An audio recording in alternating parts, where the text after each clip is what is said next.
मंडळी, यानंतरचं जे सत्र आहे त्याच्यामध्ये विषय आहे कृषी पर्यटन. आपण फिरायला तर सगळीकडे जातो, पण आता शहरातल्या लोकांना एक नवीन क्रेज आहे की गावाकडे परत जायचं. तीच बैलबंडी, तेच चुलीवरचं जेवण, याच्याकडे आता जे शहरात राहणारे लोक आहे, विरंगुळा का होईना त्या दिशेने आता ते जात आहेत. तर त्या विषयावर आपले इथे जे तज्ज्ञ येणार आहेत, सवई सर, ते ते आपल्याला याबद्दल माहिती करून देणार आहे. मी तुम्हाला विनंती करतो की अगदी 2च मिनटं आपण बसून राहावं. ते येत आहेत, त्यांचा परिचय मी करून देतो. यांचं नाव आहे श्री पंकज महाजन. हे कृषी पर्यटन तज्ज्ञ आहेत आणि त्यांची जी यशोगाथा आहे त्याबद्दल ते आपल्याला इथे माहिती करून देणार आहेत. आजच्या कार्यक्रमासाठी आपले दुसरे तज्ज्ञ जे आहेत ते श्री प्रशांत सवई सर आहेत, MTDC डिपार्टमेंटचे. ते सुद्धा थोड्याच वेळात आपल्या इथे येत आहेत आणि कृषी पर्यटनाबद्दल ते आपल्याला माहिती करून देतील. स्वागत. सर्व शेतकऱ्यांसाठी कृषी पर्यटन ही तशी नवीन एक आपल्या शेतीपूरक व्यवसायाची ब्रँच आहे. शेतीपूरक व्यवसाय काय असावे आणि आपण काय करतो किंवा काय केले पाहिजे यासाठी जे वारंवार आपण चर्चासत्र घेतो किंवा वर्कशॉप घेतो, त्यात आपण कृषी पर्यटन हे एक नवीन शेतीपूरक व्यवसाय म्हणून त्यात जोडलेला आहे. कृषी पर्यटनाची व्याख्या जर केली तर कृषी पर्यटन म्हणजे काय, तर साध्या शब्दात सांगायचं तर कृषी पर्यटन म्हणजे शेती पर्यटन. आपण आपल्या शेतात येणाऱ्या पर्यटकांना जी काही माहिती देतो, दाखवतो, त्यांच्यासाठी जे काही करतो त्याला कृषी पर्यटन म्हटलं जाते. आणि कृषी पर्यटन केंद्र महाराष्ट्रात जवळपास 500-550 सुरू झालेले आहेत. विदर्भात एक 70 ते 80 कृषी पर्यटन केंद्र आहेत. आजचा आपला विषय विदर्भातील कृषी पर्यटन आणि संधी. विदर्भात कृषी पर्यटनाला काय काय संधी आहेत असं म्हटलं जातं की विदर्भातला पाऊस, विदर्भातलं म्हणजे पावसाळा, हिवाळा आणि उन्हाळा हे तिन्ही ऋतू हे आपल्यासाठी त्रासदायक आहेत. कारण इथे पडणारा पाऊस, इथे असलेली थंडी आणि इथे असलेलं ऊन. पण या तिन्ही गोष्टींचा जर फायदा घेतला आणि त्याच्यासाठी जर आपण प्रयत्न केले तर त्या विदर्भात संधी म्हणून आपण त्याचा उपयोग करून घेऊ शकतो आणि या संधी आपल्यासाठी उपलब्ध झालेल्या आहेत. कृषी पर्यटनात आपल्याला अतिशय कमी वेळात, कमी पैशात दिवसभर शेतात मिळणारी प्रसन्नता, शेतकऱ्यांकडून किंवा कृषी पर्यटन केंद्र चालवणाऱ्यांकडून मिळणारी आपुलकी, मान सन्मान, अगत्याने मिळणारी वागणूक, यामुळे अतिशय कमी पैशात होणारे पर्यटन म्हणून कृषी पर्यटन आता नावारूपास आलेलं आहे. कुठलंही बाकी पर्यटन जर तुम्ही बघितलं तर त्याला खूप पैसे लागतात. कृषी पर्यटन अतिशय स्वस्तात आणि कमी वेळात होते.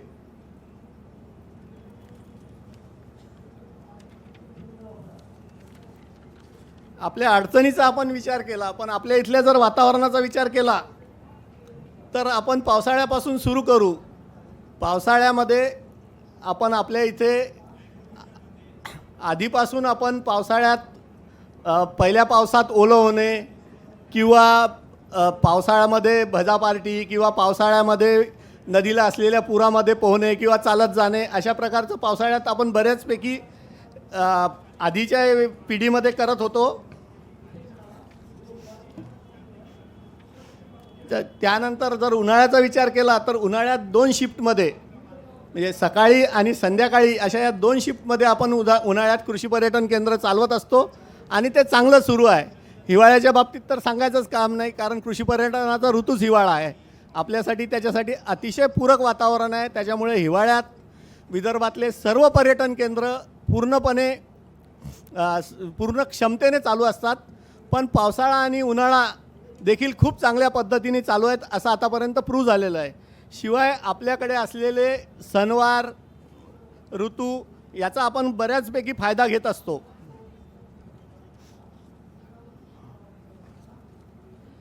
उन्हाळ्यात जर म्हणाल तर सकाळी पक्षी निरीक्षण, त्यानंतर असलेल्या बागेंमध्ये बसून पक्ष्यांचं निरीक्षण, फुलपाखरांचं निरीक्षण, त्यानंतर संध्याकाळी पर्यटकांसाठी आपण आपल्या एरियातली शिवार फेरी, आपल्या एरियात असलेलं अलग अलग कुठे नदी आहेत, कुठे नाले आहेत, कुठे पहाडी आहेत, तिथे जाण्याचे कार्यक्रम हे आपण सर्व घेत असतो. त्यामुळे उन्हाळ्यात देखील ते सक्सेस होते. याशिवाय आपल्याकडे जे असलेले सणवार आहेत ते कृषी पर्यटनात आपण अतिशय चांगल्या पद्धतीने वापरत असतो. त्यात जर तुम्ही दिवाळी मग म्हटलं तर दिवाळीत आपल्या परिवारात येणारे सदस्य पाहुणे मित्र यांच्यासाठी आपण जवळपास सगळ्याच कृषी पर्यटन केंद्रामध्ये कार्यक्रम अरेंज करत असतो. 31 डिसेंबरला नववर्षाचं स्वागत, पण तेही धूम्रपान नसताना आणि नॉनव्हेज नसताना असं बरेच कृषी पर्यटन केंद्रावर सक्सेस झालेलं आहे. होळीला नैसर्गिक फुलांपासून तयार होणारा रंग, त्याशिवाय मड डान्स, रेन डान्स, तलाव, याच्याशिवाय होळीला बाकी जे कार्यक्रम असतात ते सगळे, पण तिथे म्हणजे धूम्रपान पूर्णपणे निषिद्ध असते. अशा पद्धतीत देखील आपण कृषी पर्यटन केंद्रावर होळी साजरी करत असतो. उन्हाळ्यात आंब्यापासून तयार होणारा याच्यात आंबा महोत्सव हा एक चांगला कन्सेप्ट प्रत्येक केंद्रावर सुरू झालेला आहे आणि आंबा महोत्सवाला खूप चांगला रिस्पॉन्स मिळतो आहे. याशिवाय शेतात येणाऱ्या पाहुण्यांना आपल्या शेतात जे काही काम चालू असते ते आपण चांगल्या पद्धतीने समजावून सांगतो, त्यांची त्यात इन्व्हॉल्वमेंट करून घेतो आणि त्याशिवाय त्यांना ते कामं शिकवतो, त्यामुळे त्यांचा दिवस अतिशय चांगला जातो. अशा पद्धतीने कृषी पर्यटनाचं कार्य चालू आहे. मी तुम्हाला काही क्लिप दाखवतो ज्याच्यावरून तुम्हाला कृषी पर्यटन कसं असते हे दिसेल. आमचं स्वतःचं बोंडखैरीला महाजन वावर आहे, ते दाखवतो. आमच्या इथे असलेले कृषी पर्यटन केंद्रात काय काय आहे ते तुम्हाला मी दाखवतो. असलेले सेल्फी पॉईंट दिसतात या पिक्चरमध्ये. असे पूर्ण जुन्या याच्यातून आपण सेल्फी पॉईंट तयार केलेले आहेत, ज्याच्यामध्ये पर्यटक अतिशय आनंदी असतात आणि त्याचा पूर्णपणे यूज करतात. तिथे असलेलं dining, kitchen, lawn, rain dance, शेतात असलेले बैलबंडी राईड, ट्रॅक्टर राईड हे कृषी पर्यटनाचा बेस आहेत. कृषी पर्यटनात म्हणजे बैलगाडी चालवणे हे सगळ्यात आनंद देणारा आणि प्रत्येक ठिकाणी असणारा एक पूर्णपणे सक्सेस असलेलं एक हे कार्यशाळेत होते ते. त्यानंतर तिथे असलेले पूर्ण जुने खेळ, आपण त्याला लगोऱ्या, कबड्डी, फुटबॉल, त्याच्यानंतर क्रिकेट, चक्क्यावर चढणे, चक्क्याच्या गाड्या चालवणे, अशा पद्धतीचे खेळ तिथे खेळले जातात. प्रत्येक कृषी पर्यटन केंद्रात काही ना काही नवीन असते, ज्यात एन्व्हायरमेंट प्रोटेक्शनसाठी किंवा तिथे असलेले आपले बगीचे त्याच्यात आपण काहीतरी नवीन करत असतो. त्या एन्व्हायरमेंटसाठी जे काही केलं जातं ते देखील दाखवलं तरी लोकांचा एक चांगला वेळ त्यात जातो. कृषी पर्यटन केंद्रात ज्या प्राण्यांना सरकारकडून परवानगी आहेत असे प्राणी ठेवले तर लोकांना खूप चांगल्या पद्धतीने त्याच्यात मनोरंजन मिळते, पण शिकायलाही मिळते. आपल्याकडे असलेल्या गायी, आपल्याकडे असलेले कुत्रे, त्याशिवाय कृषी पर्यटन केंद्रात जवळपास प्रत्येक पर्यटन केंद्रात सर्व फुलं फळं असतात. ते जर नीट पद्धतीने आणि चांगल्या यांनी दाखवल्या गेले आणि ते समजावून सांगता आले तर पर्यटक अतिशय खुश असतात त्यात.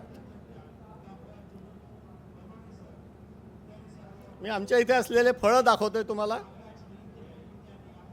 शिवाय अशा शाळांच्या सहल अरेंज होतात जिथे मुलं येऊन अतिशय चांगल्या पद्धतीने शिक्षण आणि मनोरंजन या दोन्ही गोष्टी एकत्र करतात. महिलांच्या किटी पार्टी, महिलांचे कार्यक्रम देखील सगळ्या कृषी पर्यटन केंद्रावर आता अरेंज केले जातात. काही ठिकाणी विदेशी पर्यटक असतात, ते देखील अतिशय चांगला अनुभव घेऊन आपल्या देशात परत जातात आणि कृषी पर्यटन केंद्राविषयी अतिशय चांगले पॉझिटिव्ह रिपोर्ट्स देतात. कृषी पर्यटन केंद्र सुरू करताना काय विचार केला पाहिजे, कारण काय होतं की अतिशय अविचाराने किंवा घाईगडबडीत आपण कृषी पर्यटन केंद्र चालू करतो आणि ते मग नंतर चालत नाही. तर त्यात आपण काय केलं पाहिजे याचं मी एक थोडासा सारांश सांगतो तुम्हाला. सगळ्यांसोबत बसल्यावर हे लक्षात येतं की कृषी पर्यटनाविषयी पहिले अभ्यास केला पाहिजे, प्रशिक्षण घेतलं पाहिजे. घरातील व्यक्ती, ज्या व्यक्ती कृषी पर्यटनात इन्व्हॉल्व होणार आहेत त्या किंवा व्यवस्थापन करणार आहेत त्या व्यक्तींनी या प्रशिक्षणात सामील झालं पाहिजे. घरातील सर्व मंडळींनी आपल्या आजूबाजूला असलेल्या 5 कृषी पर्यटन केंद्राला कमीत कमी 5 केंद्रांना भेट दिली पाहिजे आणि तिथलं शिकून घेतलं पाहिजे की कसं ते चालवल्या जाते, काय केलं पाहिजे, की ज्यामुळे आपण आपलं कृषी पर्यटन केंद्र काय म्हणता येईल त्याला की व्यवस्थित व्यवस्थापन करू शकू आणि त्याला प्रॉफिटमध्ये आणू शकू. कृषी पर्यटन केंद्रात सुरू करायच्या आधी आपल्याकडे येणाऱ्या पर्यटकांना चांगला अनुभव यावा म्हणून जेवण, तिथे असलेल्या सोयी या पूर्ण केल्या पाहिजे. आणि सगळ्यात मेन म्हणजे जेवढा आवश्यक आहे तेवढाच खर्च केला पाहिजे, कारण अनावश्यक खर्च केला जातो आणि मग त्याची रिकव्हरी होत नाही. कृषी पर्यटन केंद्र हे एक दुर्गामी असून त्यासाठी वेळ, कष्ट करण्याची सवय लावून घ्यावी लागते. आणि कष्ट हेच भांडवल आहे किंवा शेतकऱ्यांसाठी कष्ट हेच भांडवल आहे, हा विचार करूनच ते सुरू केलं पाहिजे. नाहीतर घाई गडबडीत काहीतरी सुरू करून ते केंद्र नंतर चालत नाही आणि त्याच्याविषयी मग फार वाईट प्रचिती येते की बा कृषी पर्यटन केंद्र विदर्भात सक्सेस नाही, फक्त पश्चिम महाराष्ट्रातच चालू शकतात. तर त्यासाठी आधी जर पूर्ण विचारपूर्वक केलं आणि प्रशिक्षण घेतलं तर ज्यांनी घेतलं ते सगळे पर्यटन केंद्र अतिशय चांगले सुरू आहेत. कृषी पर्यटन केंद्रावर मद्यपान आणि मांसाहार टाळावा. जर सात्विकता जपली तर निश्चित कृषी पर्यटन केंद्रावर पारिवारिक सहली आयोजित होतात, पारिवारिक पर्यटन तिथे होते आणि कृषी पर्यटन केंद्र अतिशय चांगल्या पद्धतीने चालतात. आपल्याकडे जी शेती आहे तिच्यात विविधता असली पाहिजे. म्हणजे कोणत्याही सीझनमध्ये कोणत्याही वेळेस जर पर्यटक आले तर त्यांना तिथे काहीतरी शिकायला, पाहायला, खायला मिळते. त्यामुळे विविधता असली जर पिकांमध्ये तर ते पिकं 12ही महिने राहिले तर कोणत्याही पर्यटन काळात पर्यटक हे तिथे खुश असतात आणि ते तिथे येऊन जातात. त्याशिवाय घरगुती प्राणी, जुन्या वस्तू, शेतीचे अवजारे, ट्रॅक्टर, बैलगाडी हे जवळपास सगळ्याच कृषी पर्यटन केंद्रावर आहेत आणि ते असले तर पर्यटकांना ते पाहण्यात, त्याविषयी माहिती घेण्यात जास्त आनंद येतो. पर्यटन केंद्र जिथे चालू करायचं आहे तिथे जायला रस्ता असला पाहिजे, कारण रस्ता नसताना जर पर्यटन केंद्र चालू केलं तर पर्यटक जनरली येत नाही. आपल्या शेतामध्ये पूर्णपणे गाडी येईल असा रस्ता असला पाहिजे किंवा तो करून घेता आला पाहिजे. आपल्या महाराष्ट्रात 4 कृषी विद्यापीठ आहे. या 4ही कृषी विद्यापीठात जे काही संशोधन सुरू आहे त्याच्याविषयी जर माहिती असली तर येणाऱ्या पर्यटकांना ती सांगता येते, त्यांच्या प्रश्नांचे उत्तरं देता येतात आणि आपल्याला स्वतःला देखील त्या पद्धतीने आपली पीक पद्धती बदलता येते, ज्याचा फायदा आपल्या स्वतःसहित पर्यटकांना होतो. आपलं पर्यटन केंद्र ज्या विभागात आहे त्या विभागातला इतिहास, तिथलं भौगोलिक परिस्थिती, संस्कृती यांचा जर नीट अभ्यास केला तर आपण गाईड म्हणून आपल्याकडे येणाऱ्या पर्यटकांना ते नीट समजावून सांगू शकतो, ज्यात त्यांनाही आनंद येतो आणि त्यांना त्याची माहिती मिळते.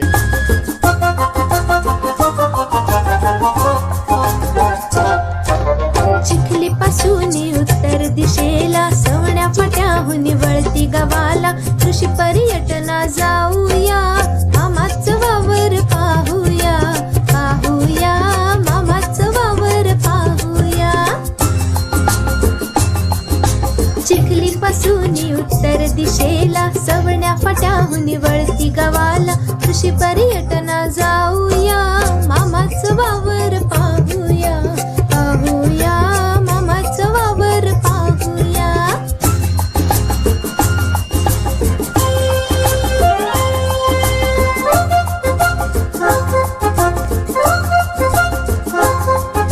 सीताफळी अन लाल पेरू बागेमध्ये मस्त फिरू, सीताफळी अन लाल पेरू बागेमध्ये मस्त फिरू, ताजी ताजी फळे खाऊया, मामाचं वावर पाहूया, पाहूया मामाचं वावर पाहूया.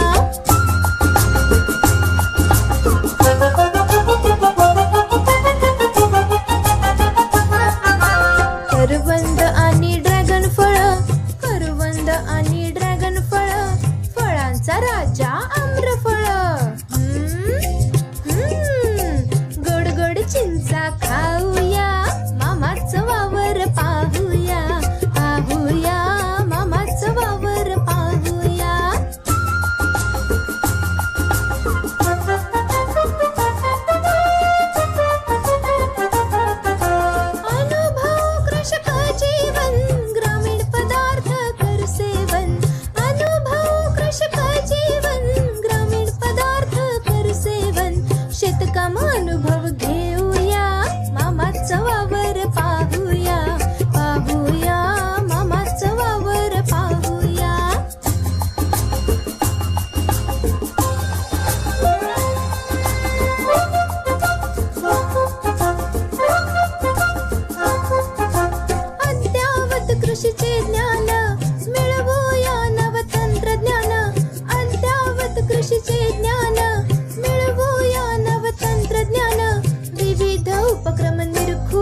पासून उत्तर दिशेला सवण्या फाट्याहून वळती गावाला कृषी पर्यटना जाऊया मामाचं वावर पाहूया पाहूया मामाचं वावर पाहूया.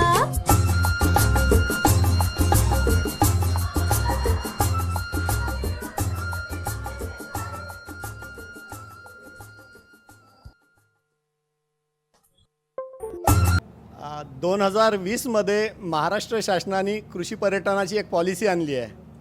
त्या पॉलिसीमध्ये कृषी पर्यटन कसं करावं आणि कृषी पर्यटनाचे काय फायदे आहेत, त्या काय पद्धती आहेत याच्याविषयी पूर्णपणे त्या पॉलिसीत सांगितलं आहे. प्रशांत सवई सर इथे आलेले आहेत, ते पॉलिसीविषयी सांगतीलच, पण त्यातले मी थोडेसे हे सांगतो की कृषी पर्यटनातून ग्रामीण पर्यटन, त्यातून ग्रामीण विकास आणि ग्रामीण विकासातून राज्याचा विकास साधणे हा एक खूप चांगलं उद्दिष्ट दिलं होतं आणि त्याची सरकारने चांगल्या पद्धतीने ॲडव्हर्टाईज पण केलेली आहे.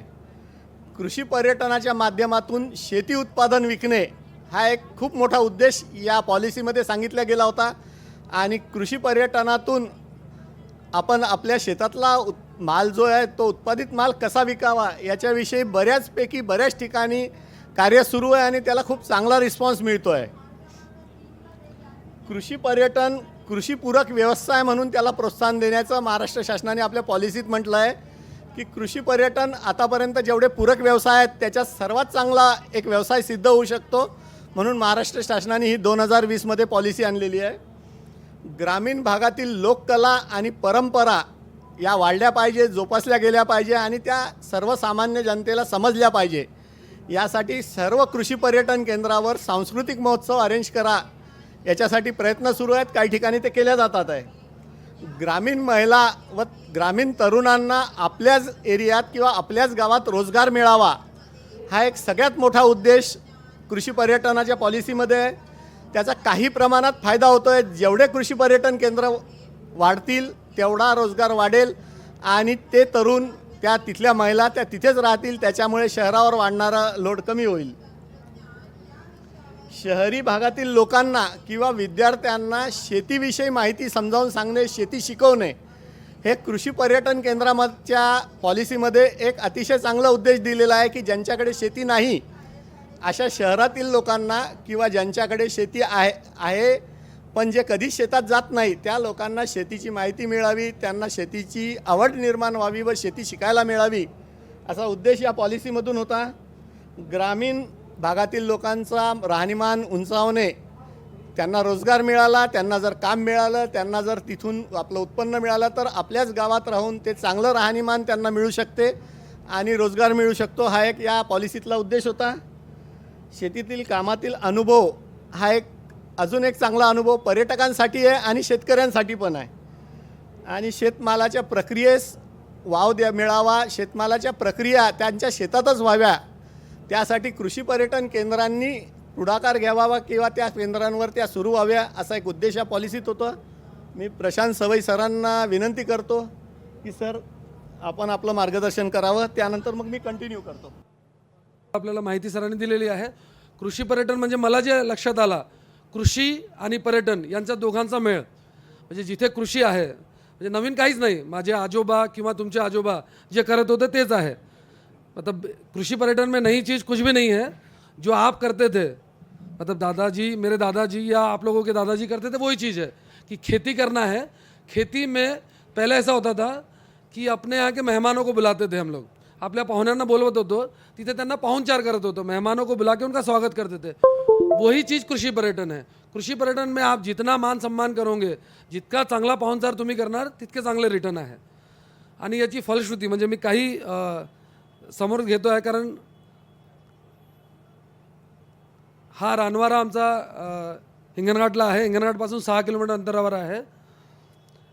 जे रेग्युलर क्रॉप्स असतात, म्हणजे जे आपले रेग्युलर पिकं असतात, सोयाबीन, तूर, कापूस, त्याच्यानंतर काही हॉर्टिकल्चर प्लांटेशन केलेलं आहे, म्हणजे पेरू आहे, मोसंबी आहे, संत्रा आहे, लिंबू आहे. हे सगळं यासाठी आहे कारण हे ऑलरेडी आपल्या शेतात असतो, पण शेतकऱ्यांना हे माहीत नसतो की हे लोकांना जर दाखवलं तर त्याच्यातून आपल्याला 2 पैसे मिळेल. तर कृषी पर्यटनमध्ये तोच एक फायदा आहे की जे गावातले सोडून जे शहरातले लोक आहे ते जर आपल्याकडे आले तर त्याच्यातून आपल्याला 2 पैसे जास्त मिळू शकेल.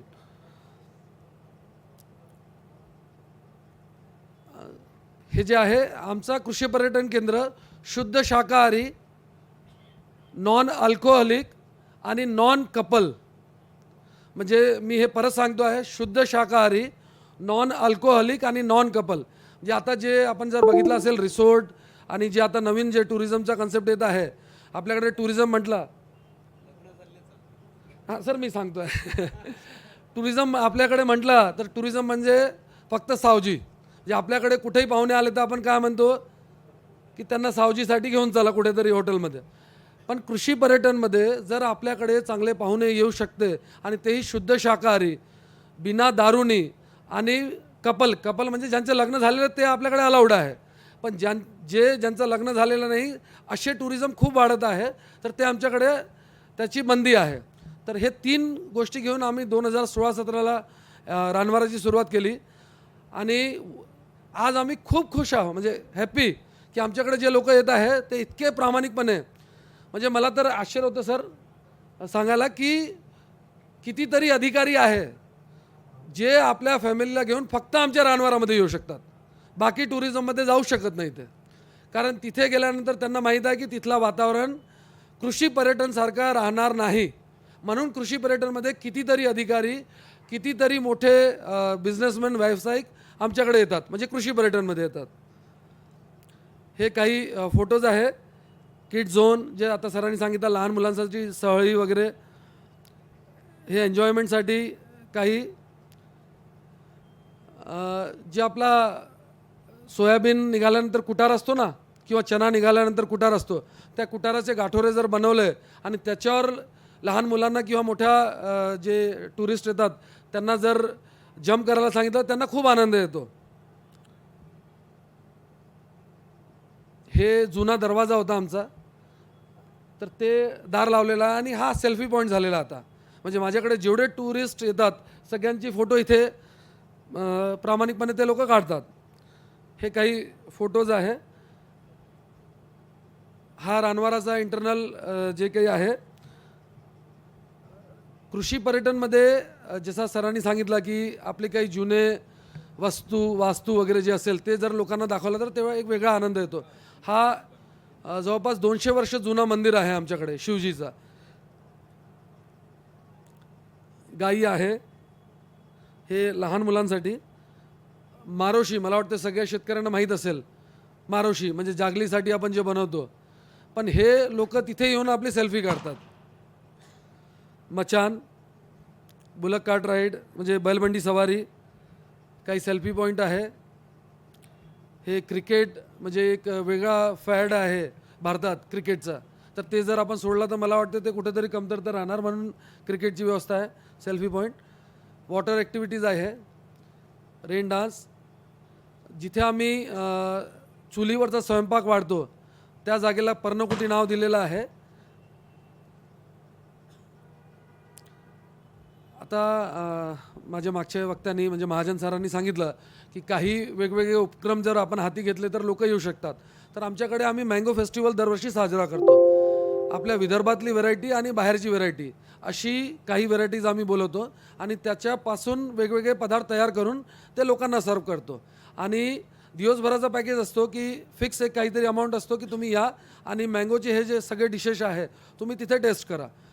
तर बिफोर लास्ट इयर जवळपास 500 लोक होते आमच्याकडे मँगो फेस्टिवलला.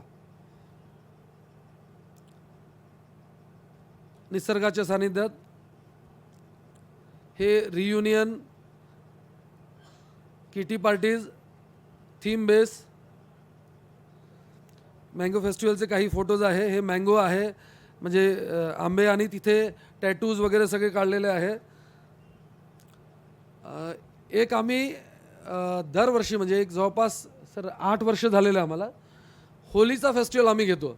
आपल्याकडे विदर्भात होली म्हटल्यानंतर मला वाटत नाही की फॅमिलीसोबत आपण बाहेर कुठं पडू शकतो, पण मी सगळ्यांना आवर्जून विनंती करतो की तुम्ही जर रानवाराला आले तर तुम्हाला फॅमिलीसोबत एन्जॉय करता येईल. कारण आमची होली ऑर्गॅनिक कलर, बाहेरून कलर आम्ही अलाउड करत नाही, ड्रिंक्स अलाउड नाही, पहिले सांगितलं, नॉनव्हेज अलाउड नाही. तिथे आल्यानंतर तुम्हाला सगळी बेसिक फॅसिलिटी तिथेच असणार आणि 7 वर्षापासून एकही कंप्लेंट नाही की टीजिंग झालेली आहे. मागच्या वर्षी 750 लोक आमच्याकडे होलीमध्ये होते. एक दुसरा प्रोजेक्ट आम्ही सुरू केला होता सरांच्या सानिध्यात, बोर वाईल्ड लाईफला. इथे वर्धेजवळ बोर धरण आपण नाव ऐकलेलं असेल तिथे, पण काही कारणामुळे कोविडमुळे थोडासा थंडावलेला आहे तो प्रोजेक्ट. हे बोरचे काही फोटोज आहे. कृषी पर्यटनमध्ये मी जे सांगितलं आपल्याला मान सन्मान पैसा भरपूर मिळतो. आमच्याकडे काही शूटिंग झालेले आहे. निर्धार म्हणून एक मराठी मूवी आहे, त्याचं चित्रीकरण आमच्याकडे झालेलं आहे. त्याच्यामुळे आमच्या गावातले जे लोक आहे त्यांना हिरो हिरोईन हे सगळे जवळून बघायला मिळाले. कृषी पर्यटनला पैसा मिळाला आणि त्या पिक्चरमध्ये ग्रामीण संस्कृती तिथे दाखवण्यात आली. हे काही क्षणचित्र ते. धन्यवाद. मी यानंतर श्री अमोल खंते यांना विनंती करतो की त्यांनी आपला चेरी फार्म इथली यशस्वी गाथा आणि क्या सब्जेक्ट लेते दुसरं ठीक या आणि adventure tourism in agri tourism किंवा role of adventure tourism in agri tourism या विषयावर मार्गदर्शन करावं. आदरणीय सवाई साहेब, ते जेव्हापासून नागपूरला आले तेव्हापासून रजिस्टर्ड टुरिझम सेंटरची संख्या ही खूप मोठ्या प्रमाणावर वाढली आहे आणि ही खूप चांगली गोष्ट आहे. गवर्नमेंटच्या स्कीम्स असतात, गवर्नमेंट की स्कीम रहती है वो नॉर्मल लोगों को पता नहीं रहती है. मराठी चलने तो गए वो चलो ठीक आहे. गवर्नमेंटच्या स्कीम्स असतात त्या सामान्य लोकांना माहिती नसतात आणि आपण त्याच्यापासून घाबरून लांब राहतो. सरांकडे गेल्यावर ते छान सोप्या भाषेत समजावून सांगतात आणि ते आग्रह धरतात की तुम्ही काही पण करा पण याला रजिस्टर्ड करा. त्याचबरोबर आमचे स्मार्ट वेलफेअर असोसिएशन जी ॲग्रो टुरिझम ऑपरेटरची एक संस्था आहे त्याचे अध्यक्ष श्री पंकज महाजन सर, ज्यांनी विदर्भातल्या पूर्ण नागपूर आणि अमरावती विभागातल्या सर्व ॲग्रो टुरिझम ऑपरेटर्सला एकदम एका फॅमिलीसारखं बांधून ठेवलं आहे आणि वेळोवेळी त्यांचं मार्गदर्शनाचा लाभ आणि त्यांचे जितके पॉलिटिकल कॉन्टॅक्ट्स आणि सगळ्यांमध्ये त्यांचं नाव आहे चांगलं, ते आपले सदस्य आहेत गव्हर्नमेंटच्या समितीचे, त्यांचा आम्हाला लाभ होत असतो. याचबरोबर आमचे आदरणीय समव्यावसायिक डागा सर, आत्ता ज्यांचं तुम्ही रानवारा कृषी पर्यटनबद्दल ऐकलं, त्याचबद्दल श्री सूर्यवंशी सर, ज्यांचं ठाकूरवाडी नावाने खूप सुंदर एक सेंटर आहे. तर माझं नाव अमोल खंते आणि मी रामटेकला cherry farm, camp cherry farm या नावाने एक छोटा सेटअप आहे.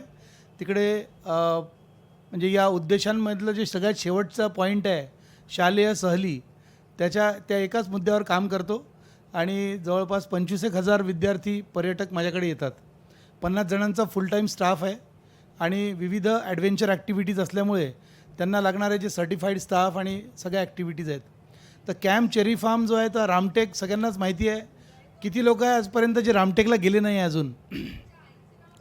सगळ्यांनी रामटेक पाहिलं आहे ना? इतकं महत्त्वाचं स्टेशन आहे आपल्या इथलं, इतकं महत्त्वाची जागा आहे आपल्या इथली. आणि रामटेकला दर्शन झाल्यावर पूर्वी फक्त खिंडसीमध्ये बोटिंग करायचं आणि परत यायचं आणि डब्बा पार्टी करायची एवढंच ऑप्शन होता. पण तेव्हा असं व्हायचं की आपण लवकर उठायचो घरचे आणि डब्बा करून घेऊन जायचो.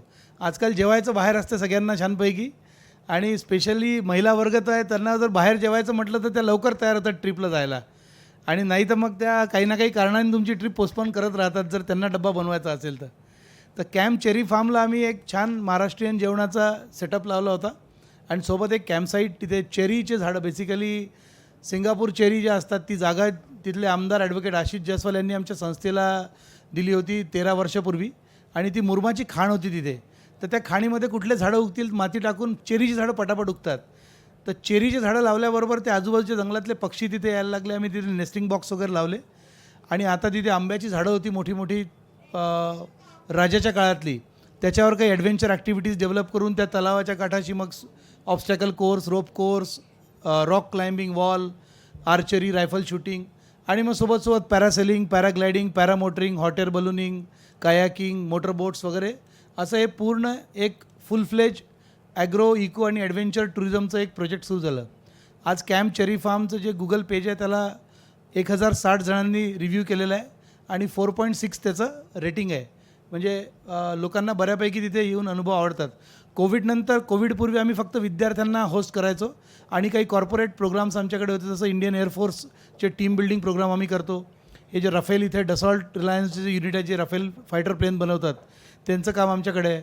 आजच national academy for direct taxes जी IRSची अकॅडमी आहे, तिथले जे OTs ऑफिसर ट्रेनिंग्स येतात पूर्ण ऑल इंडियातून, ते आता 10 तारखेला इथे आली 77वी बॅच आणि ते लगेच 15 दिवसानंतर आमच्या इथे इंडक्शन प्रोग्राम करायला येतात. म्हणजे त्यांना निसर्गाच्या सान्निध्यात एकमेकांमध्ये मिक्स व्हायचं असतं, थोडी ओळख वाढवायची असते, बॉन्डिंग स्ट्रॉंग करायचं असतं. आणि नेचर आणि ॲडव्हेंचर हे या अशा प्रकारच्या ॲक्टिव्हिटी करायला एकदम स्ट्रॉंग टूल आहे. याचबरोबर विद्यार्थ्यांचे कॉन्फिडन्स वाढवणारे कॅम्प, कारण आता तुम्हाला माहिती आहे सगळ्यांना की आपण फार वेगाने शहरी होत चाललो आहे, अर्बन होत चाललो आहे आणि आपल्या मुलांचं मातीशी नातं जवळपास तुटलेलं आहे. खूप दिवसांपूर्वी दूध कोण देतं तर दूधवाला भैया देतो, हा डायलॉग आता जुना झाला आहे आणि त्याच्याही पुढे, त्याच्या कितीतरी पुढे आपण पोचलेलो आहे. तर आपल्या मुलांना निसर्गाजवळ, निसर्गाशी नातं टिकवणं यासाठी आवश्यक आहे, कारण ते नातं टिकलं तरच ते स्वतःशी टिकून राहतील, आपल्या कुटुंबियांशी टिकून राहतील, आपल्या समाजाबद्दल त्यांच्याबद्दल मनात प्रेम राहील, आपल्या देशाबद्दल प्रेम राहील आणि ॲज अ ह्युमन बिईंग म्हणून पण त्या क्वालिटी असतात त्या तिथे आउटडोअरमध्ये डेव्हलप होतात. अदरवाईज आता देशभक्तीची भावना पण हळूहळू कमी होत चालली आहे आणि त्याच्याबद्दल पण काही करायची गरज आहे.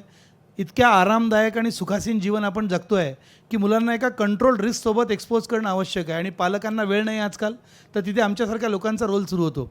आम्ही फुल टायमर आहे या फील्डमध्ये, म्हणजे मी माझ्या मागचे 25 वर्षापासून हेच काम करतो आणि मी आणि माझे सहकारी मिळून आतापर्यंत लाखो मुलांना निसर्गाशी इंटरॅक्शन केलं आहे सेफली. कारण याच्यात सर्टिफिकेट कोर्स असणारे लोक लागतात, फर्स्ट एडचे कोर्स असणारे, कारण बाहेर जाणार म्हणजे तो पडणार, गुडघा फुटणार. आपण घरी डाबडुबली किंवा धावाधावी करताना छोटे छोटे ॲक्सिडेंट होतातच. तर या विषयावरही मी समोर बोलतो. कॅम्प चेरी फार्मसोबत एक अजून प्रोजेक्ट आमचा मनालीला आहे, त्याचं नाव आहे कॅम्प ॲपल फार्म. तर मनालीला उन्हाळ्यामध्ये इथे गरमी असते, खूप जास्त कॅम्प चालत नाही, इतकी मोठी सर्कस आहे, त्याला कुठे ना कुठे काम शोधावं लागणार. तर जिथे काम मिळालं तिकडे आम्ही जातो. आता एकाने ओडिसाचा ऑफर दिलेली आहे, आम्ही त्यांच्याशी बोलणार आहे, वर्ध्यावरून साहेब आहे, 1 करोड रुपयाची ग्रँट आहे म्हणे. सर ओडिसाला मी जाईल, महाजन सर मदत करतील. ठीक आहे तू जा, मी पण मदत करतो, आम्ही दोघं मिळून करू काम तिकडे. तर मनालीला मागच्या 18 वर्षापासून मी कॅम्प ॲपल फार्म नावाने एक ॲपल फार्म लीजवर घेतला आणि त्याला कॅम्पमध्ये कन्वर्ट केलं आहे आणि तिथे एक 8 रूमचा होमस्टे बनवला आहे. मी मार्चमध्ये जातो, माझी मिसेस मुलांची परीक्षा झाल्यावर तिथे आणि आम्ही 4 महिने मनालीलाच राहतो आणि दर शनिवारी इथून फॅमिली जातात आणि मुलांच्या बॅचेस तिथे येत राहतात आणि जवळपास म्हणजे बऱ्यापैकी काम आम्ही मनालीचं करतो. himalayancamp.com नावाने आम्ही मुलांमध्ये हे आउटडोअर एक्सपोजर द्यायला खूप आमचं चांगलं नाव आहे, CAC ऑलराऊंडर. माझं ऑफिस विष्णूजी की रसोई प्रिमायसेसमध्ये आहे आणि तुम्हाला काही मार्गदर्शन यासंबंधी लागलं तर तुम्हाला एनी टाईम आमचे स्मार्ट असोसिएशन आणि ॲडव्हेंचर स्पोर्ट्सबद्दल काही माहिती लागली तर मी तिथे तुम्हाला भेटू शकेन. याचबरोबर रामटेकच्या बाजूला कोलितमारा आहे, त्या कोलितमारालाही आता गव्हर्नमेंटचं एक फॉरेस्ट डिपार्टमेंटचं एक छान सेंटर होतं, तिथे खूप जास्त यूज होत नव्हतं आणि त्याच्याच बाहेर धोंडबाजी म्हणून एक लोकल शेतकरी त्यांनी एक कृषी पर्यटन केंद्र सुरू केलं आहे. तर त्या 2 जागा पण आम्ही आता अडॉप्ट केलेल्या आहे आणि आम्ही तिथेही 20-25 हजार मुलांना घेऊन जाणार. मुलांना याच्यासाठी म्हटलं कारण आता रोशन भैयांनी जो पॉईंट सांगितला की आजकाल टुरिझम जिथे आलं तिथे पोल्युशन आलं, ते पोल्युशन एक फक्त आणि फक्त ऑपरेटर थांबवू शकतो. माझ्या कुठल्याच सेंटरवर वॉक इन्स अलाउड नाही आहे, म्हणजे मी ते इन्श्युअर कसं करतो, वॉक इन्स अलाउड नाही. मला फोन आला की मी त्याला विचारतो कोण बोलत आहे, कशाला यायचं आहे, ऑब्जेक्टिव्ह काय आहे. आपोआप फॅमिली आहे म्हटल्याबरोबर आपण त्यांना सांगू शकतो. जसं त्यांच्या बोलण्यामध्ये पार्टीज आणि या गोष्टी आल्या तर आपण त्यांना नाही म्हणू शकतो, ते जबरदस्ती येणार नाही आपल्या इथे कधीच. आजकाल असं झालं आहे की लोक येऊन तुम्हाला फॅसिलिटीज आधी सांगितल्या तर तुम्ही त्यांना स्वतः स्वयंपाक करायला लावला तरी ते इतकं छान स्वयंपाक बनवतात आणि तुम्हाला बोलवून जेव घालतात. पण तुम्ही जर त्यांना सांगितलं नाही ती गोष्ट तर मात्र थोडंसं अडचण असते. तर camp cherry farm, camp apple farm, आता नवरात्रात आर्मीनी आमच्यासारखे 12 ॲडव्हेंचर ऑपरेटरला कुपवाडाला बोलवलं होतं. नॉर्थ काश्मीर, बंगस व्हॅली, करन, मछल आणि उरी, बारामुल्ला तुम्ही नाव ऐकलं असेल. कृषी पर्यटन आणि ॲडव्हेंचर ॲक्टिव्हिटीजचं कॉम्बिनेशन, त्याचा संबंध असा आहे की मी आत्ता तुम्हाला सांगितलं की मुलांमध्ये देशभक्तीची भावना कमी होते, पॅट्रिऑटिझम कमी होते. याची दखल आपल्या PMOनी घेतलेली आहे आणि त्यांना तिकडे त्या बॉर्डर एरियाजमध्ये मुलांची मुवमेंट पाहिजे, तर ते आम्हाला तिकडे जागा देतात आहे. तिकडे कॅम्प वॉलनट फार्म, कारण तिकडे अक्रोडची शेतं आहेत, म्हणजे झाडं असतात मोठे मोठे. तर कॅम्प वॉलनट फार्म म्हणून आमचं मार्चमध्ये तिकडे सेटअप येतो आहे आणि ऑलरेडी आम्ही त्याचे प्रमोशन सुरू केलेले आहे. याचबरोबर इथे एक नेचरपूर म्हणून प्रोजेक्ट होता, मध्ये एका ट्रस्टसोबत टायअप करून केला होता, कारण माझ्याकडे स्वतःची जागा नसल्यामुळे अजूनही मी ते जे 114 पैकी रिजेक्टेड लोक आहेत त्या लिस्टमध्ये आहे, ज्याला ॲग्रो टुरिझमचं अजून लायसन्स मिळालं नाही, कारण माझी स्वतःची जागा नाही आहे. मी लीजवर घेतलेल्या जागांवर काम करतो. पण एक नेचरपूर नावाचा प्रोजेक्ट होता, तुमच्या इथे कोणाची जागा असेल तर तो खूप छान प्रोजेक्ट आहे. तिथे मी पिझ्झा फार्म बनवला होता, म्हणजे पिझ्झाच्या शेपचं शेत होतं मोठं 2 एकरचं, आणि त्याच्यामध्ये पिझ्झाचे इन्ग्रेडियंट्स उगवले होते. आता मुलांना चटणी, भाकरी, बेसन, वांग्याची भाजी हे तुम्ही जर सांगून कुठे घेऊन जाऊन दाखवा फक्त बाहेर घरच्या, चॅलेंज देतो मी तुम्हाला मुलं तुमच्यासोबत आले तर. पण जर तुम्ही त्यांना पिझ्झा खायला घेऊन चालतो हे जर सांगून नेलं तर ते एका पायावर तयार होतील, आणि कसाही तुम्ही त्यांना मैद्याचा कच्चा कसाही पिझ्झा द्या ते इतक्या आवडीने खातील त्याला सॉस लावून. तर पिझ्झा फार्ममध्ये आम्ही तिथले लोकल हे उगवून मल्टीग्रेन पिझ्झा बनवायचो, आणि नो डाऊट सोबत आपली भाजी भाकरी, तर त्याची चव वेगळीच असते. हा एक प्रोग्राम होता, तोही प्रोग्राम खूप पॉप्युलर होता. नंतर माझा कॅम्पिंग ऑन व्हील्स नावाने काम आहे. कॅम्पिंग ऑन व्हील्स म्हणजे माझ्याकडे कोलमन नावाची एक अमेरिकन कंपनी आहे, त्याचं सेंट्रल इंडियाचं काम आहे. तुम्हाला चांगल्या क्वालिटीचे टेंट तुमच्या कृषी पर्यटन केंद्रात लावायचे असतील, सरांनी जसं सांगितलं तंबूमध्ये राहण्याची व्यवस्था, कारण रेस्ट्रिक्शन हे रूमवर आहे, तर तुम्ही एक छान कॅम्पिंग एरिया बनवू शकता. चांगले पॉश 4 टॉयलेट बनवून घ्या, एक किचन एरिया, डायनिंग एरिया बनवून घ्या, आणि एक चांगलं लॉन बनवून घ्या. तिथे तुम्ही सध्या 10 टेंट टाका. चांगल्या क्वालिटीचा टेंट 10-12 हजार रुपयाचा येतो. 1,00,000-1,25,000 रुपयाचे टेंट आणि 1,00,000-1,25,000 रुपयाचे तुमचे वॉशरूम कन्स्ट्रक्शन. इतके लोक क्रेझी आजकाल टेंटमध्ये राहायला, कारण काय झालं आपल्याला माहीत नव्हती याची मजा.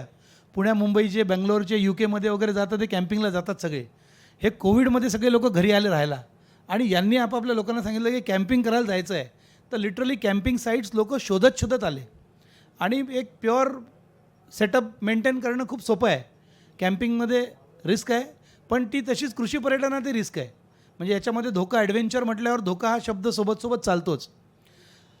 पण ती रिस्क कमी करण्यासाठी चांगल्या क्वालिटीचं इक्विपमेंट आणि ट्रेंड मॅनपॉवर. इथे तुम्ही तुमच्या सिक्युरिटीवाल्याला सर्व्हिस द्यायला मे बी सांगू शकणार नाही, तुम्हाला 2 लोक सर्टिफाईड ठेवावं लागतील. आणि याचबरोबर कृषी पर्यटनामध्ये थोडंसं ॲडव्हेंचर ॲक्टिव्हिटी चालतात, पण त्याच्यापेक्षा जास्त करायची असली तर त्यासाठी वेगळं रजिस्ट्रेशन आहे. तर ते रजिस्ट्रेशन पण तुम्ही घ्या. याचा फायदा असा आहे की तुम्ही खूप मोठ्या मासला तुमच्याकडे बोलवू शकता. म्हणजे तुमच्याकडे फक्त शेतीबद्दल प्रेम असणारे लोकच नाही, पण ज्यांना इन्थुझियाझम आहे, थोडं ॲक्टिव्हिटी करायची आहे, तर ते येऊ शकतात. एखादी छोटी झिपलाईन तुम्ही लावू शकता, एखादा बर्मा ब्रिज लावू शकता, रोप ब्रिज लावू शकता, एखादी छोटी क्लाइम्बिंग वॉल लावू शकता, किंवा आर्चरी, रायफल शूटिंगसारखे छोटे जे प्रकार आहेत. इवन आपले गुलेल, गोफंडचेही टार्गेट तुम्ही लावले. आजकाल गुलेल ऑनलाईन इतक्या छान मिळतात मेटलच्या, तुम्ही त्याला कंचेनी मारायचं टार्गेट लावा, तेलाचे पिपे छान रंगवून लावा, तर ती पण एक थ्रिलिंग ॲक्टिव्हिटी आहे. लोकांना मजा येते त्याच्यावर जेव्हा तो कंचा लागतो जाऊन. कंचे भवरे तर आपण कृषी पर्यटनमध्ये ठेवतोच. वेगवेगळ्या प्रकारचे इव्हेंट्स आपण करू शकतो जर ॲडव्हेंचर ॲक्टिव्हिटीचा छोटा सेटअप असेल तर.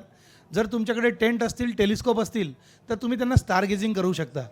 पौर्णिमेच्या दिवशी त्यांना बाहेर छान मसाला दूध देऊन बनवून देऊ शकता, आणि अमावस्येच्या दिवशी स्टार गेजिंग करू शकता, रात्री टेलिस्कोपनी तारे पाहण्याचं काम. वर्षातून 2-3 वेळा मिटिऑर शॉवर असतं, उल्का वर्षाव असतात. उल्कापात होतो मोठ्या प्रमाणावर. दर ताशी 15 ते 20 उल्का अशा पडताना दिसतात एका नक्षत्रामधून. जसं आता मागे 18-19 तारखेला लिओनाइड मिटिऑर शॉवर झाला. आता 14 आणि 15 डिसेंबरला जेमिनाइड मिटिऑर शॉवर आहे. तर रात्री अंधारामध्ये त्या उल्का पडताना पाहणं म्हणजे एकदम वेगळं आहे. तुटता तारा, शूटिंग स्टार्स, आणि ती विशलिस्ट वगैरे मुलांचे ते आजकाल फिल्मी गोष्टींसोबतही जोडलेलं आहे. तर त्या गोष्टी तुम्ही आरामात तिथे करू शकता. तर आता आम्ही रामटेकला तर जेही काही क्रॉप निघतात तिथे शिंगाड्याचे शेतं आहे. लोकांना भरपूर शिंगाडे तिथे खायला उपलब्ध असतात. सीताफळ आता सीझन संपला, धानाची आता कटाई सुरू झालेली आहे. आता जेव्हा त्याची रास लागेल किंवा चूर्ण होईल त्या दिवशी लोकांना आवडतं ते. पण थोडं नागपूरमध्ये म्हणजे मी बाहेरही फिरतो, प्युअर एक्सपिरियन्स घेणाऱ्याची संख्या थोडी कमी आहे, की एकदम प्युअर किंवा तुम्ही जे द्याल ते खाऊ किंवा जे तुम्ही अनुभव द्याल ते करू. लोकांना आपल्याला सावजी किंवा तर्रीची डिमांड ही असते. मे बी तुम्ही तिथपर्यंत तुमच्यावर आहे. जसं रोशन भैया म्हणतात की माझ्याकडे नॉनव्हेज अलाउड नाही आहे, एकदम त्यांच्याकडे तो क्राऊड येईल, आणि त्यांनी ते मेंटेन केलं तर इतक्या मोठ्या लेवलवर ते जाऊ शकतं. कारण आजकाल व्हेजिटेरियन लोकांची संख्या खूप वाढली आहे. जैन जे सगळ्यात जास्त पे करतात लोक, जैन फूड खाणारे आहे ना, किंवा व्हेजिटेरियन मारवाडी किंवा गुजराती, हे लोक सगळ्यात जास्त चांगलं तुम्हाला ॲप्रिशिएट करतात पैसे देऊन. तर ते लोक तुमच्याकडे बिलकुल येऊ शकतात. आणि या छोट्या गोष्टी आपण करायला पाहिजे. फक्त याच्यामध्ये ॲडव्हेंचर ॲक्टिव्हिटीजमध्ये एक छोटीशी म्हणजे एक पॉईंट असा आहे की रिस्क आहे थोडी, आणि केव्हा त्याचं मेंटेन करायचं, केव्हा तो दोर बदलायचा, एकदम तुटल्यावरच नाही लक्षात आलं पाहिजे की अरे ते बदलायचं होतं राहून गेलं म्हणून, आहे की नाही. ते कारण तुटलं तर माणूस त्याच्यावरचा पडतो खाली. तर तुम्ही कोणीतरी एक्सपर्टचा सल्ला घेत राहिले, सेफ्टीबद्दल बोलत राहिले, तर त्यांना दुखापत पण नाही होणार आणि आपलं नाव अजून चांगलं चांगलं चांगलं चांगलं होत राहील. कारण आजकाल गुगल सगळ्यांच्या हातात आहे. तुम्ही एवढंसं म्हणजे चांगलं किती करा, तुम्हाला 5 स्टार एखादा येईल चुकून माकून, बहुत बढ़िया मजा आया बोलते तुम्हारे यहाँ पर 5 स्टार डालने को लोग जरा शर्माते अपने लोग है ना. पण तुम्ही एक चूक करा तर ते त्याच्या बायकोच्या, त्याच्या मुलाच्या सगळ्यांच्या मोबाईलमध्ये 1 स्टार टाक, पहिले 1 स्टार टाक आणि लिही त्याच्यात की बा हे एकदम सगळ्यात बेकार जागा आहे म्हणून. तर आपल्या लोकांची जरा प्रेम करायची पद्धत वेगळीच आहे. माझ्याकडे तर इतक्या स्टोरीज आहेत की आता मी तर विचार करतो आहे की टुरिझम ऑपरेटरसाठी या रेटिंगवाल्या स्टोरी सांगायला पाहिजे की बा 1 स्टार तुम्हाला छोट्याशा गोष्टीमुळे कसा 1 स्टार तुम्ही अर्न केला आहे. शेवटी स्टार आहे, 1 आहे तो शिकवून जातो आणि 5 आहे तो थोडा सुखावतो. तर ह्या ज्या ॲडव्हेंचर ॲक्टिव्हिटी आणि ॲग्रो टुरिझम आहे, मी तर सगळे ॲग्रो टुरिझम एक्सपर्ट ऑपरेटर इथे असतील त्यांनाही रिक्वेस्ट करेन की तुम्ही थोडं ना थोडं ॲडव्हेंचर आपल्या सेटअपमध्ये जरूर टाका. खूप जास्त ॲडव्हेंचर टाकलं तर त्याची रिस्क आहे, ती थोडीशी घ्यायची तयारी ठेवा. पण शालेय सहली हा इतका मोठा व्हॉल्यूम आहे की आज 50 जणांना माझ्याकडे फुरसत नसते. मी आता धावत पळत रामटेक करून आलो, कारण महाजन सरांचा आदेश म्हटल्यावर आम्हाला त्याला काहीच एक्सक्यूज नसतो. मी आलो, फक्त माझे फोटो नाही आणले, नाही तर माझ्याकडे आत्ता मी NADTचा कॅम्प लावला सर, 50 टेंटचा सेटअप लावलेला आहे. रोशन भैया म्हणे ॲग्रोटूरचं या ॲग्रोविजनपेक्षा मोठ्या एरियामध्ये लावला आहे ॲक्च्युली. तर हे म्हणाले की यार हे तर गव्हर्नमेंटच्या यांनी होतं आहे, पण तू इतका छान सेटअप लावला. आणि NADT सगळे इंडियन रेव्हेन्यू सर्व्हिसचे ऑफिसर्स असतात, ते खूप ॲप्रिशिएट करतात, तिथून बिझनेस पण चांगला मिळतो. तर असं आपण खूप छान काम सोबत करू शकतो. आम्ही म्हणजे इवन महाराष्ट्र टुरिझम डिपार्टमेंट आपलं जे आहे ते आणि त्यांच्या अंडर काम करणारे सगळे ऑपरेटर हे नवीन ऑपरेटर्सला मदत करायला नेहमी तयार असतो. कारण कुठलेही 2 सेंटर एकसारखे कधीच नसतील. तुम्ही कुठूनही आले, फोटो घेतले, बनवलं तरी तुमचं एक वेगळी टेस्ट असते. जशी वेगवेगळ्या बांधीतले धान वेगळे टेस्ट करतात तसे. तर काही पण मदत लागली, जर नवीन ऑपरेटर असतील तर जरूर सांगा. कॅम्पिंग ऑन व्हील, तुम्ही फक्त एक लॉन बनवा आणि लोकांना होस्ट करणं चालू करा. 1-2 वेळा रेंटवर घ्या टेंट. तुम्हाला कॉन्फिडन्स आला की तुम्ही विकत घ्या, चांगल्या क्वालिटीचे घ्या. फक्त आता ऑनलाईन स्वस्त मिळतात म्हणून 800 रुपयाला घेतला तर तो 8च तास लावू शकता. बढिया 8-10 हजार रुपयाचा काय तुम्ही 1000-2000 रुपये चार्ज करणार आहे. 5-10 वेळा लोक बसले त्यात तर पैसे निघून जाणार आहे त्याचे, आणि तो परत टेंट चांगल्या क्वालिटीचा तुम्हाला टिकून राहील. ॲडव्हेंचर ॲक्टिव्हिटी लावण्याचे प्रोफेशनल कामं करणारे लोक आहे, त्यांच्याकडून आपण प्रोफेशनल हे सगळं लावून घेऊ. आता रामटेकला इतके वर्ष राहतो, रामटेक फिरतो, तर रामटेकबद्दलची मी जबरदस्त ॲडव्हर्टिजमेंट करतो. तुम्ही सगळेजण जरूर रामटेकला या, कॅम्प चेरी फार्मला. तर आम्हाला जर कोणी विचारलं रामटेकला काय, तर लोक दिवसभर फिरून येतात. आम्ही 8 दिवस हलवून नाही देत रामटेकवरून, कारण रामटेकला इतकं काही आहे पाहण्यासारखं. मला जर विचारलं कोणी बे रामटेक में क्या है, तर मी त्यांना उत्तर देतो, रामटेक में जंगल है, पहाड़ है, शेरों की दहाड़ है. जंगल है, पहाड़ है, शेरों की दहाड़ है, पंछी बेशुमार है, फूलों की बहार है. प्रभु राम जी का वास है, ऋषियों का निवास है, स्मारक कालिदास है. मंदिर है, दरगाह है, बुद्ध की प्राचीन परंपराएं है. पुरातन महलों के अवशेष है, शंख और ब्राह्मी लिपि में लिखे हुए शिलालेख है. कला, संस्कृति और सभ्यताएं बड़े प्रेम से सबको बुलाती है. पुण्य पावन ये धरती पुराणों में भी पूजी जाती है. जग में कहाँ होगा ऐसा सपनों का जहाँ, कभी रामटेक आइए ना सब कुछ है यहाँ, कभी रामटेक आइए ना सब कुछ है यहाँ. असं हे आपलं मराठमोळं रामटेक तुम्हा सर्वांना तिथे स्वागत करायला आतुर आहे. जरूर प्लॅन करा. इथे ॲग्रोव्हिजनमध्ये परत एकदा बोलून इथे बोलण्याची संधी दिल्याबद्दल सर्व आयोजक, महाजन सर आणि सवाई सरांचंही मौलिक मार्गदर्शन इथे ऐकायची संधी मिळाली. रोशन भैयांची सक्सेस स्टोरी ही नेहमीच ऐकते, त्यांच्याकडे जबरदस्त किस्से असतात. अपन ऐसी स्टोरी टेलिंग का एक प्रोग्राम लेते, बढ़िया मजा आएगा सबको खाने के साथ, है कि नहीं. तो सर धन्यवाद, खूप धन्यवाद.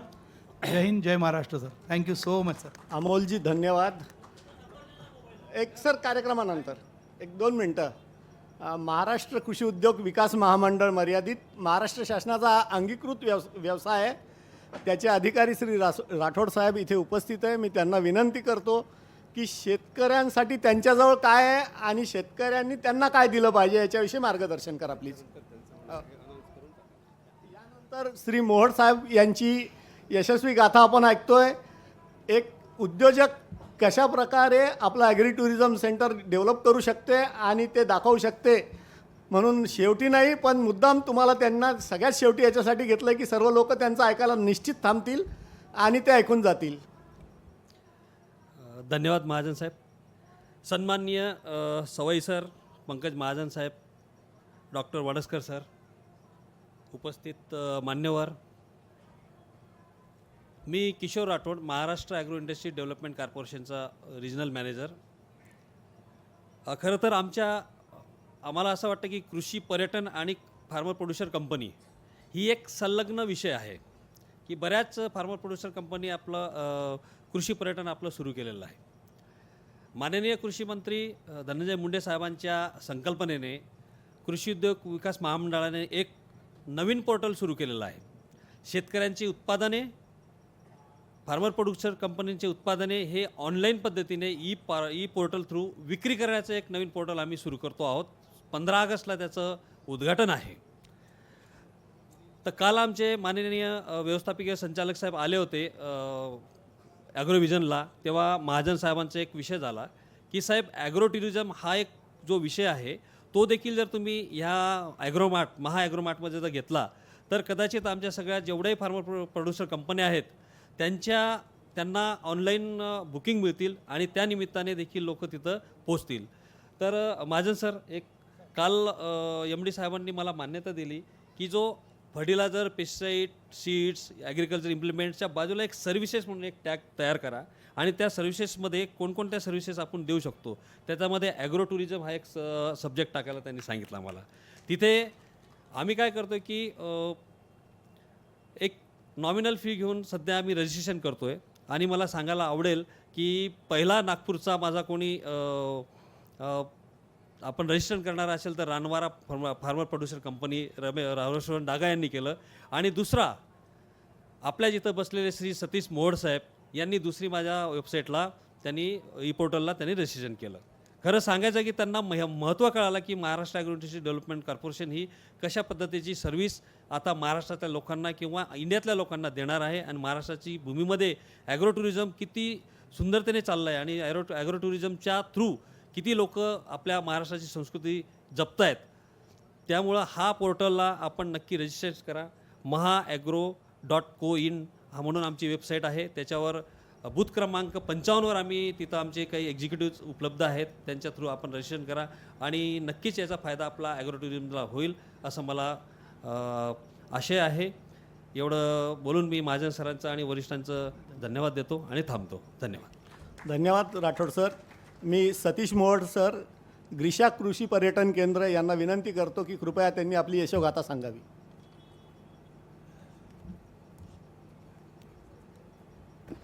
मी सर्वप्रथम सतीश मोहोड या ॲग्रो टुरिझमच्या मंचावर उपस्थित कृषी पर्यटन संचालनालयाचे उपाध्यक्ष उपसंचालक श्री सवई सर आणि आमच्या वेलफेअर फाउंडेशनचे श्री महाजन सर यांचे मनपूर्वक धन्यवाद करतो. कारण या मंचावर मला तुम्ही 2 गोष्टी आपल्या ग्रीषा ॲग्रो टुरिझमबद्दल शेअर करायला बोलवलं, त्याबद्दल मी तुमचा ऋणी आहे. आणि मी जास्त वेळ न घेता तुमचा यामधले काही महत्त्वाचे पॉईंट, सर्व टेक्निकल पॉईंट सवई सरांनी क्लिअर केले, कारण ते आमचे गुरु आहे. त्यांनी सुरुवात कशी करायची ते आम्हाला शिकवलेलं आहे. कारण ज्या वेळेस आमचे बिझनेस 2020मध्ये हा कोरोनाचा काळ होता, त्या काळामध्ये आमचे महाजन सरांनी सांगितलं की मी इंडस्ट्रियलिस्ट आहे, माझा मेन बिझनेस हा कृषीचाच आहे. कृषीमध्ये जे लागणारे इनपुट्स आहे म्हणजे फर्टिलायझर्स, त्याचे आम्ही मॅन्युफॅक्चरिंग करतो. असे माझे 2 कारखाने आहे.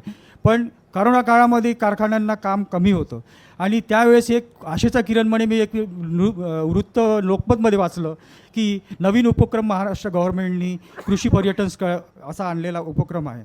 त्या उपक्रमाची माहिती मला सवाई सरांनी त्यावेळेस दिली आणि करोना काळामध्ये माझे सर्व जेवढे काही कंपनीचा स्टाफ आहे तो खाली असल्यामुळे आम्ही सर्व त्या काळामध्ये 2020ला त्या ग्रीषा ॲग्रो टुरिझमची एक स्थापना केली.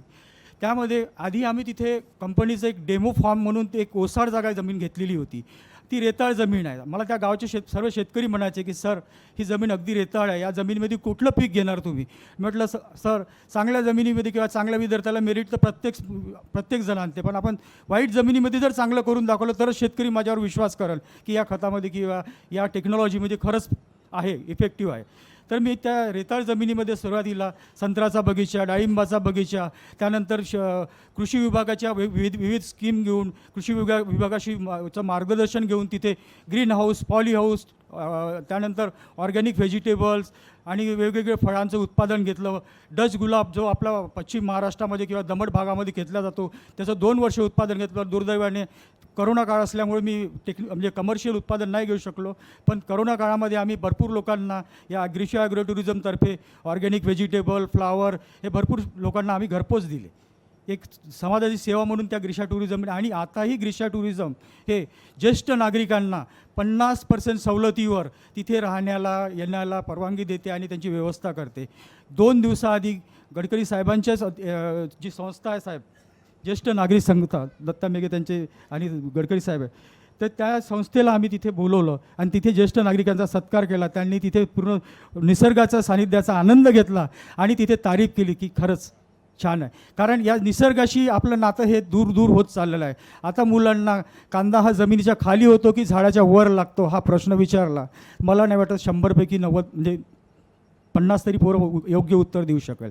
तर त्याचमुळे आमचा एक छोटासा उपक्रम आहे की शहरी भागातील मुलांना शेती ही कशी होते आणि शेती करता करता किती गोष्टी आपण शिकू शकतो. कारण शेतकरी हा अनुभवाची गुरुकिल्ली आहे. शेतकरी हा स्वतः बिझनेसमध्ये कितीतरी बिझनेस असे आहे की जे ऑफिसमधून रन होते, कम्प्युटरवरून केल्या जाते, पण शेती हा बिझनेस कम्प्युटरवरून किंवा ऑफिसमधून मॅनेज होत नाही. त्याला प्रत्यक्षात शेतकऱ्याला जाऊन शेतात बघावं लागते, त्याचं हे करावं लागते. तसाच हा कृषी व्यवसायाला निगडीत असलेला कृषी पर्यटन क्षेत्रसुद्धा आहे. त्याच्यामुळे त्यामध्ये तुम्हाला प्रत्येक माणसाच्या मनातल्या आवडी निवडी, भावना, निसर्गाचं प्रेम किंवा बाकी गोष्टीशी डायरेक्ट हे करता येतं, म्हणजे त्याच्याशी आपल्याला इंटरॅक्शन करता येते. त्यामुळे या कृषी क्षेत्राशी निगडीत जे व्यवसाय आहे त्याच्यामध्ये चांगलं एक शेतकऱ्यांना म्हणजे मोलाचं योगदान मिळालेलं आहे. त्याच्यामुळे शेतीमध्ये जे आपण उत्पादन घेतो तर त्याला एक साईड बिझनेस मिळालेला आहे. या साईड बिझनेसमध्येच आम्ही पण सुद्धा या ॲग्रो टुरिझममध्ये पुष्कळशा अशा म्हणजे बँक्स आहे, HDFC बँक्स आहे, त्याच्यानंतर ॲक्सिस बँक आहे, SBI बँक आहे, गव्हर्नमेंटचे सेक्टर आहे, यांना तिथे इन्व्हाइट करतो, त्यांचे प्रोग्राम घेतो आणि त्या लोकांनी भरपूरसा प्रतिसाद दिला आहे. माझी सर्वांना विनंती आहे, कोणीही या म्हणजे कृषी पर्यटन व्यवसायामध्ये इंटरेस्टेड असेल, महाजन सरांनी जसं सांगितलं की 5 कृषी पर्यटन स्थळांना आधी तुम्ही भेट द्या, हे अगदी बरोबर आहे. काय त्यामुळं तुम्हाला जी संकल्पना आहे ती तुम्हाला प्रॅक्टिकली बघता येईल की ॲक्च्युली ॲग्रो टुरिझम काय आहे. आणि त्याच्यामध्ये जर वाटणाऱ्या त्रुटी किंवा तुम्हाला काही हे असेल, शासनाचे जे काही GR आहे किंवा ज्या माहिती आहे त्याच्यासाठी जे एक्सपर्ट बसलेले आहे आपले सवयी सर, हे सुद्धा मार्गदर्शन आम्हीसुद्धा तेच केलेलं आहे. आमचे गुरुसुद्धा महाजन साहेब आहेत, त्यांनी एवढेही आमच्या कृषीचे पर्यटन संस्थांचे जेवढे काही संचालक मंडळ आहे किंवा जे मित्रमंडळी आहे, अमोल सर आहे, हे सर्वांना आम्ही जेव्हा डिस्कशन करतो, दर महिन्याला आमचा एक मीटिंग असते, त्यामध्ये या सर्व गोष्टींचे हे होते. आणि याच्यापैकी जे कोणी ॲग्रो टुरिझममध्ये येईल त्यांना निश्चितच आम्ही मार्गदर्शन करू. मी माझा नंबर आणि माझा कार्ड, तुम्हाला काहीही प्रश्न विचारायचा असला तर मी सदैव तत्पर आहे. थँक्यू. अरुणाताई पुरोहित इथे उपस्थित आहे. मी त्यांना विनंती करतो की त्यांनी आपली यशोगाथा सांगावी आणि त्यानंतर आपण क्वेश्चन आन्सर घेऊ. हा, आदित्य पुरोहित यांना विनंती करतो, तुम्ही माझ्यावर सोडून द्या, ते काही चिंता करत नाही. धन्यवाद. तर जसं सर म्हणाले की मी सध्या US मध्ये असतो आणि तिथे राहून काही मी शिकलो आहे. तर त्याचं नक्की एक गोष्ट आहे की जे आपल्या भारतात ॲग्रिकल्चरची व्हॅल्यू आहे ती पूर्ण वर्ल्डमध्ये सगळे लोक रेकग्नाईज करतात. म्हणजे US मध्ये असं असतं की सगळे जे खायच्या गोष्टी मिळतात ते GMOवाले असतात, जेनेटिकली मॉडिफाईड ऑब्जेक्ट्स. आणि त्यामुळे US मध्ये इतकं जास्ती रोग आणि इतके डिझीजेस वाढत चालले आहे की आज पूर्ण वर्ल्डमध्ये सगळे लोक रेकग्नाईज करतात की इंडियामधले जे ऑर्गॅनिक प्रॉडक्ट्स आहेत त्याच्यासारखं खायची गोष्ट काहीच नाही. आणि त्यामुळे मी याच्याबद्दल फॅक्ट्स अँड फिगर्स बघत होतो की सध्या इंडियाचं agro tourism economy is suppose to grow at a compound annual growth rate of 18 to 20%, which is higher than most other industries. आणि सध्या त्याची व्हॅल्यू आहे $2.4 billion. त्यामुळे मला असं वाटतं की सगळ्यांनी या इंडस्ट्रीकडे खूप लक्ष द्यायला हवं. आणि जनरली म्हणजे आपण जर ॲग्रो टुरिझमबद्दल विचार करतो त्याचा अर्थ हा नाही आहे फक्त की कोणी टुरिस्ट येतो आणि बघतो आहे. आपल्याला त्यांना समजवायचं आहे की काय आहे, आपण का बरं भारतात ॲग्रिकल्चरला इतका व्हॅल्यू करतो. तर त्याच्यात सगळंच काही येतं की पीक कसा उगवला जातो, आपण का बरं बैलांचा आपण वापर करतो, जर आपण कुठल्या मशीनचा वापर करतो आहे वर्सेस कुठल्या बैलाचा वापर करतो आहे त्याच्यानी पिकात काय फरक येतो. असं खूप लोकांना माहितीही नसतं की बैलबंडी काय असते, ती कशी दिसते, त्याच्यानी कसं आपण झाड उगवू शकतो. तर खूप लोक जेव्हा बाहेरून येतात, आणि जरुरी नाही की ते US मधनंच येतील, जर कोणी मुंबईवरनं येतं आहे की कोणी पुण्यावरनं येतं आहे, त्यांनाही गावात येऊन एका बैलाला बघून त्याला हात लावून जे छान वाटतं, जी फिलिंग येते, त्याला काही कंपॅरिझन नसतं. त्यामुळे agro tourism is an innovative form of tourism. आणि त्याला असं आहे की आपल्याला पुढे खूप घेऊन जायला स्कोप आहे इंडियामध्ये. कारण आपण जसं बघत चाललो आहे, बाहेरनं खूप टुरिस्ट आजकाल आत येतात, पण त्यांना नुसतं मुंबई, पुणे, दिल्लीला नाही जायचं आहे. त्यांना पाहिजे आहे की रॉ इंडिया काय आहे, खरं लोक कसे वागतात, कसे जगतात, काय करतात आणि काय खातात. तर आमचं सुराबर्डीजवळ एक फार्म स्टे आहे सध्या, ज्याला आम्ही ॲग्रो टुरिझमच्या अंडर आम्ही प्रमोट करत आहे. सवई सरांचा पण त्याच्यात खूप सपोर्ट होता. आणि त्याच्यामध्ये it's a one of a kind concept. आता सगळ्यांना माहिती आहे की नागपूर ऑरेंजेससाठी खूप फेमस आहे. तर आम्ही त्याला ऑरेंज थिअरी म्हणतो फार्म स्टे. तर तिथे आम्ही वन ऑफ अ काइंड मी हे कन्सेप्ट इंट्रोड्यूस केलं आहे की तुम्ही येऊन तिकडे ऑरेंज पिकिंग करू शकता. जिथे तुम्ही समजा की ऑरेंजचा झाड कसा उगवला जातो, का बरं नागपूरमध्ये बेस्ट ऑरेंज असतो जे पूर्ण वर्ल्डमध्ये फेमस आहे. तिथे जा, त्या झाडाला हात लावा, त्याला तुम्ही समजा की कुठला ऑरेंज चांगला आणि कुठला खराब, त्याला तोडा आणि त्याला खा, आणि त्याची जी मजा असते तशी काहीच नाही. आणि हे कन्सेप्ट ॲक्च्युली US मध्ये खूप वापरलं जातं, जिकडे त्यांच्याकडे ॲपल उगतो, त्यांच्याकडे स्ट्रॉबेरी उगते, तर ते ॲपल पिकिंग करतात आणि ते स्ट्रॉबेरी पिकिंग करतात. पण आपल्या भारतात, आपल्या नागपुरात जे उगतं आपण त्याला प्रमोट करायला पाहिजे असं मला वाटतं. तर आमच्या प्रॉपर्टीमध्ये पण आम्ही म्हणजे ऑरेंजच्या ऐवजी खूप काही गोष्टी उगवतो. आमच्याकडे मोसंबी आहे, आमच्याकडे गहू आहे, आमच्याकडे सोयाबीन आहे. आणि जेव्हाही कोणी येतं आणि कोणी आम्हाला विचारतं, वी मेक शुअर की आम्ही त्यांना समजवू की प्रत्येक गोष्टीचं कसं उगवणं होतं आणि त्याला कसं वापरू शकतं. आमच्या प्रॉपर्टीमध्ये खूप मोठं टेरेस पण आहे. आणि आम्ही ॲग्रो टुरिझमला असं नाही करत की कोणाला येऊन असं वाटावं की अच्छा आम्ही क्लासमध्येच जाऊन बसलो आहे.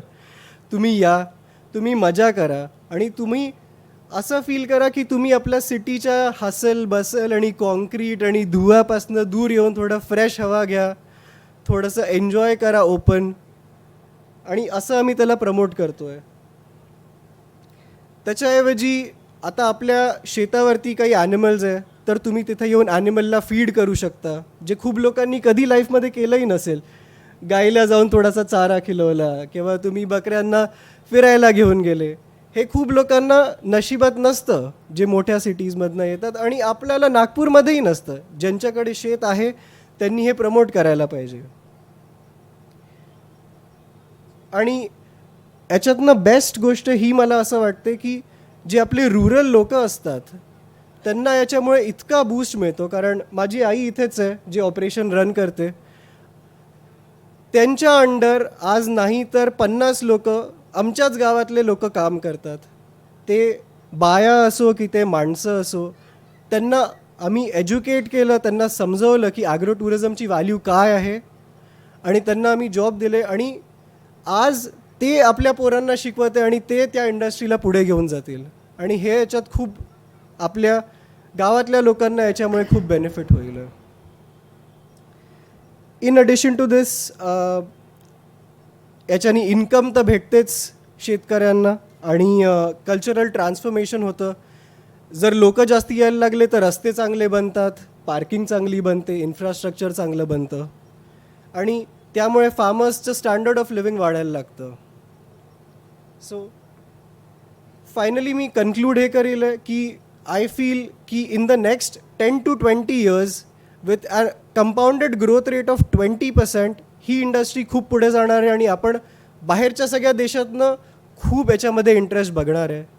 त्यामुळे ज्याला आपण इंटरेस्ट आहे त्यांनी हे डेफिनेट हे इनिशिएटिव्हला पक्का ट्राय करावे. आणि जर आपण याला बरोबर प्रमोट केलं तर खूप सारे जे अर्बन लोक असतात, जे दिल्लीमध्ये राहतात, जे धुळ्यामध्ये असतात पूर्ण वेळ आणि ज्यांना खूप त्रास होतात, ते त्याच्यातनं बाहेर येऊन जे ॲक्च्युअल रुरल इंडिया आहे ते बघू शकतील. म्हणजे आपली लाईफ फक्त एका 4 भिंतीच्या घरात कन्फाईंड नसावी. We come from a country which is predominantly agriculture based. आपले सगळ्यात मोठं पॉप्युलेशन ॲग्रिकल्चर आणि शेतकऱ्यांचं आहे आणि त्यामुळे आपण त्याला नक्की पुढे घेऊन जायला हवं. थँक्यू. खूप सुंदर. Thank you sir. सर्वांना विनंती आहे की शॉर्टमध्ये काही क्वेश्चन्स असतील तर प्लीज विचारू शकता.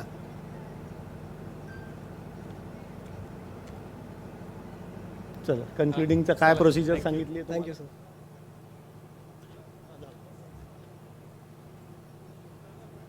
सर बोला ना.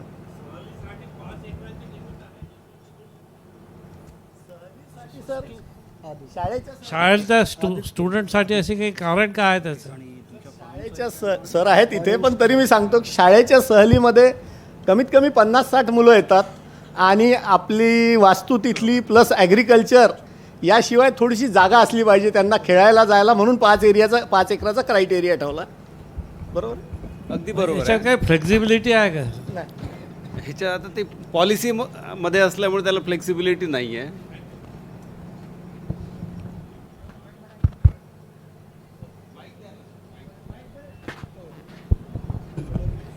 आपला प्रश्न कोणाला आहे ते सांगाल?